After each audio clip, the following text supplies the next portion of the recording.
বিসমিল্লাহির রহমানির রহিম। বেওয়ারিশ চিকিৎসা ও পুনর্বাসন কেন্দ্র থেকে আসসালামু আলাইকুম ওয়া রাহমাতুল্লাহি ওয়া বারাকাতুহু। আজকে আমরা যে বৃদ্ধ বাবাটিকে দেখতে পাচ্ছেন, ওনারা মসজিদ টেক এরিয়ার কুদ্দের টেক জামাল সওদাগরের দোকানের পাশ থেকে অনেকদিন যাবত এখানে রাস্তায় ড্রেনে ডাস্টবিনে পড়েছিল। ওনারা কুদ্দের টেক এলাকাবাসী যেনাদের দেখতে পাচ্ছেন, ওনারা এবং ডাক্তার শফিক আহমদ তকি ভাই, যিনি আমাদের হসপিটালে এসে থাকেন, ওনাদের সহযোগিতায় এই বেওয়ারিশ বাবাটিকে আমাদের বেওয়ারিশ চিকিৎসা ও পুনর্বাসন কেন্দ্রে নিয়ে এসেছেন।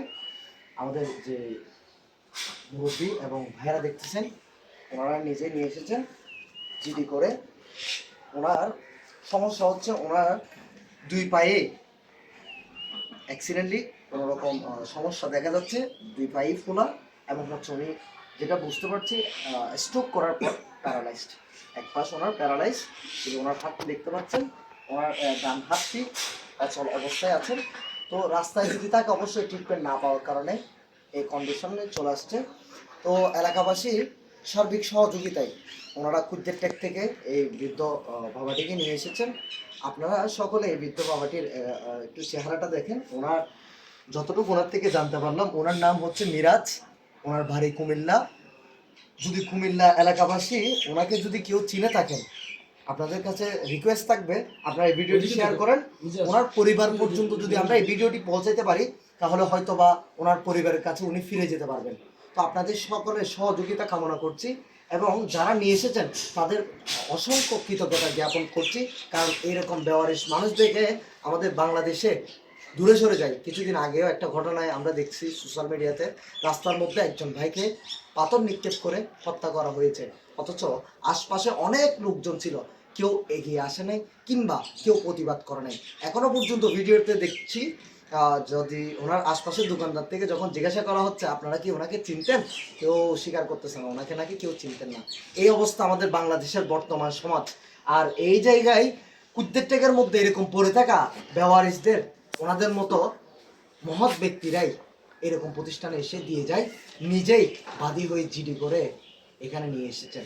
তো আপনারা সকলে আমাদের বেওয়ারিশ চিকিৎসা ও পুনর্বাসন কেন্দ্রে এরকম বেওয়ারিশ আনতে চাইলে প্রথমত যে থানাধীন ওই রুগীটা থাকবে, ওই থানাধীন একটা যে স্পটে থাকবে ওই স্পটে একটা ভিডিও করে থানায় গিয়ে একটা জিডি করে আমাদের এখানে যোগাযোগ করে নিয়ে আসতে পারবেন।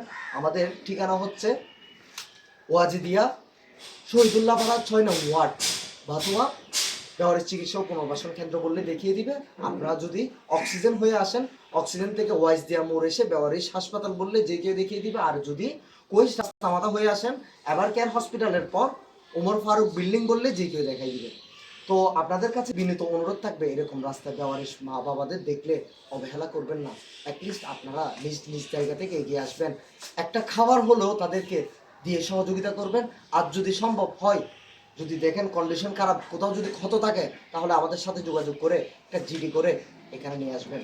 আপনাদের বাবা, আপনার সাথে যদি আমি একটু কথা বলি, উনি তো আপনার কেউ না, আপনি ওনাকে কোন জায়গা থেকে নিয়ে আসছেন যদি একটু বলেন। কাছ থেকে পশ্চিম পাশে। আচ্ছা, দোকানে বলে কুদ্দের জি। আপনারা এলাকাবাসীর সহযোগিতা এখানে নিয়ে আসছেন এবং ডাক্তার শফিক আহমদ ভাই। হ্যাঁ, সহযোগিতায় জি জি জি মানে আমরা এখানে নিয়ে এসেছি। জি, ওনাকে অসংখ্য ধন্যবাদ। শফিক আহমদ তকি ভাই, উনি আগেও এরকম অনেক মানবিক কাজে দৃষ্টি স্থাপন করেছেন। এবং হচ্ছে বাবাটির একটু যদি চেহারাটা দেখেন ভাই, কাছ থেকে যদি দেখেন, এদিকে দেখেন, দিকে দেখো। যদি কেউ যদি চিনে থাকেন, কিংবা আপনারা যারাই এই ভিডিওটি দেখবেন সকলেই শেয়ার করবেন। যদি ওনার পরিবারের কাছে আমরা ওনাকে ফিরিয়ে দিতে পারি, আমরাও আনন্দিত হব, আপনারাও এটা আল্লাহর কাছ থেকে অবশ্যই দেখে অর্জন করতে পারবেন। তো আর কথা না বলি, আপনাদেরকে জানাতে চাই আমাদের বেওয়ারিশ চিকিৎসা ও পুনর্বাসন কেন্দ্রে প্রায় 81 জন প্লাস রোগী আছে। উনি শুধু এখন প্রায় 82 জনের মতো পড়বেন। তো আপনারা সকলে আমাদের বেওয়ারিশ চিকিৎসা ও পুনর্বাসন কেন্দ্রে এসে ভিজিট করে যাবেন, কেউ সমালোচনা নয়, মানবিক কাজে এগিয়ে আসবেন। ধন্যবাদ সবাইকে বেওয়ারিশ চিকিৎসা ও পুনর্বাসন কেন্দ্র থেকে। আসসালামু আলাইকুম।